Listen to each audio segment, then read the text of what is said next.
திராவிட முன்னேற்ற கழக அரசு மாநகராட்சி முழுமையாக பணி செய்யாத காரணத்தினால திருமணிமுத்தாருடைய அங்கு இருக்கின்ற அந்த ஆறில் இருக்கின்ற தூர் வாராத காரணத்தினால் ஆங்காங்கே அடைப்பு ஏற்பட்டு வெள்ளை நீர் நகரத்தில் இருக்கின்ற வெள்ளை நீர், ஏற்காட்டிலிருந்து வருகின்ற நீர் எல்லாம் ஒன்றாக இணைந்து இன்றைக்கு குடியிருப்பு பகுதியில் தண்ணீர் பூந்திருக்கின்றது, சூழ்ந்திருக்கின்றது. இதுதான் நிலைமை. இந்த அரசு வேண்டுமென்றே திட்டமிட்டு ஒரு தவறான செய்தியை மக்களுக்கு பரப்பிட்டுருக்காங்க. உரிய முறையிலே முன்னெச்சரிக்கை நடவடிக்கை எடுக்கப்பட்டிருந்தால் சேலம் மாநகரத்தில் அங்கே குடியிருப்பு பகுதியில் தண்ணீர் தேங்காமல் இருக்கும், மக்கள் பாதிக்கப்படாது இருப்பாங்க. மத்திய அரசு வந்து இந்த புயல் நிவாரணமாக வந்து 2000 கோடி வேணும் சொல்லி முதலமைச்சர் கடிதம் அனுப்பி சொல்லியிருக்காரு. எப்படி பார்க்குறீங்க? நீங்கள் வலியுறுத்தீங்களா? அதாவது தமிழகத்தில் பெஞ்சல் புயலால் கடந்த நாட்களாக தமிழகம் முழுவதும் பரவலான மழை பெய்கின்றது. குறிப்பாக விழுப்புரம் மாவட்டம், கடலூர் மாவட்டம், கள்ளக்குறிச்சி மாவட்டம், திருவண்ணாமலை மாவட்டம், கிருஷ்ணகிரி மாவட்டம், இந்த மாவட்டம்லாம் கடுமையாக பாதிச்சிருக்குது கனமழையால். மற்ற பகுதியிலையும் மழை பொழிஞ்சிருக்குது. சேலம் மாவட்டத்தில் மழை பொழிஞ்சிருக்குது, டெல்டா மாவட்டத்தில் மழை பொழிஞ்சிருக்கின்றது. இருந்தாலும் இதை காட்டிலும் இந்த விழுப்புரம் மாவட்டம், கடலூர் மாவட்டம், கிருஷ்ணகிரி மாவட்டம், திருவண்ணாமலை மாவட்டம்லாம் கடுமையான மழை பெய்கிற காரணத்தினால ரெட் அலர்ட் கொடுத்துருக்குறாங்க. இந்திய வானிலை மையம் வந்து ரெட் அலர்ட் கொடுத்த உடனே இந்த அரசு முன்னெச்சரிக்கை நடவடிக்கை எடுக்கப்பட்டிருந்தால் இந்த பாதிப்பிலிருந்து மக்களை மீட்டிருக்கலாம், பாதிப்பு குறைச்சிருக்கலாம். ஆனால் இந்த அரசு சரியான முன்னெச்சரிக்கை நடவடிக்கை எடுக்காத காரணத்தில் இந்த ரெட் அலர்ட் வானிலை மையம் அறிவித்து கூட இந்த அரசு உரிய நேரத்தில் நடவடிக்கை எடுக்காத காரணத்தில் கனமழையால் மக்கள் அங்கங்கே பாதிப்புக்கு உள்ளாகியிருக்கிறாங்க. அது மட்டும் இல்லை, நேற்றைக்கு முன்தினம் நினைக்கின்றேன் சாத்தூர் டேமில் திடீரென்று இரவு 2 மணிக்கு 1,68,000 கனஅடி தண்ணீரை தென்பெண்ணை ஆற்றில் திறந்து விட்டாங்க. எந்தவித முன்னறிவிப்பும் கிடையாது. தொலைக்காட்சி கொடுக்கல, பத்திரிகை கொடுக்கல, பொதுமக்களுக்கு அறிவிப்பு கொடுக்கல. அந்த தென்பெண்ணை ஆற்று ஓரத்தில் இருக்கின்ற அந்த மக்களுக்கு எவ்வித ஒரு முன்னறிவிப்பு கொடுக்காம திடீரென்று சாத்தனூர் அணையிலிருந்து 1,68,000 கனஅடி தென்பெண்ணை ஆற்றில் தண்ணீர் திறந்து விட்ட காரணத்தினால தென்பெண்ணை ஆற்றின் ஓரம் பகுதியில் இருக்கின்ற நூற்றுக்கணக்கான கிராமங்கள் அந்த குடியிருப்புகளை தண்ணீர் புகுந்து மக்கள் மிகுந்த சிரமத்துக்குள்ளாகிறாங்க. அதோட தென்பெண்ணை ஆற்று கரை உடைந்து அங்கே இருக்கிற விழுப்புரத்தில் இருக்கிற நகரத்தில் தண்ணி சூழ்ந்து காட்சியளிக்கிறது. கடலூர் நகரத்தில் தண்ணி சூழ்ந்துருக்குது.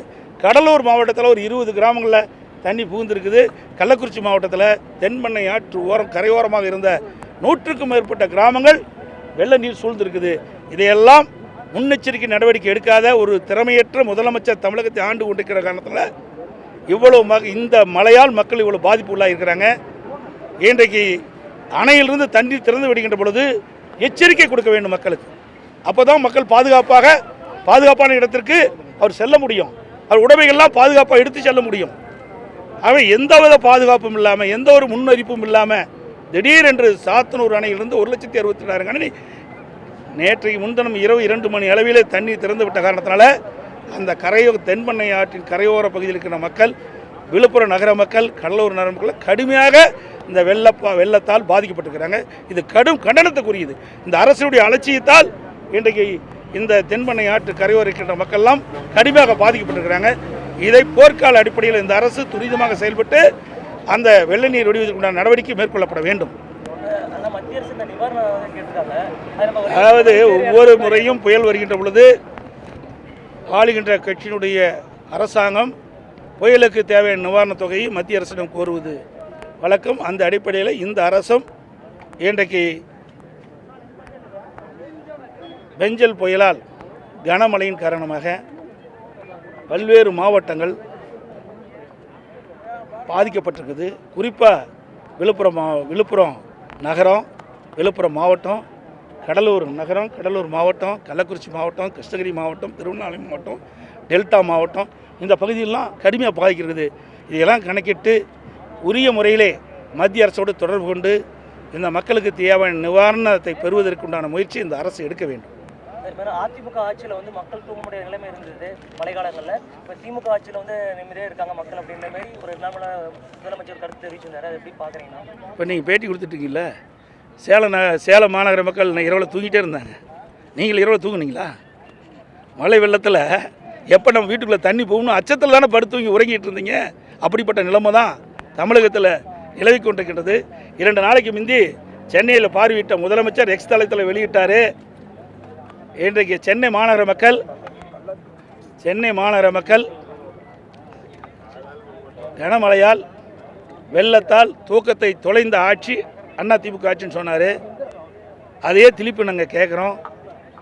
இந்த விடியா திமுக முதலமைச்சர், திறமையற்ற முதலமைச்சர், முன்னெச்சரிக்கை நடவடிக்கை எடுக்காத காரணத்தினால விழுப்புரம், கடலூர் மற்றும் பல்வேறு மாவட்டங்களில் இருக்கின்ற மக்கள் இந்த வெள்ள நீரால் இரவு முழுவதும் தூங்காமல் தூக்கத்தை தொலைத்த அரசு திமுக அரசு. பாதகம் செய்பவரை கண்டால் நாம் பயங்கொள்ளலாகாது பாப்பா, மோதி மிதித்து விடு பாப்பா, அவர் முகத்தில் உமிழ்ந்து விடு பாப்பா.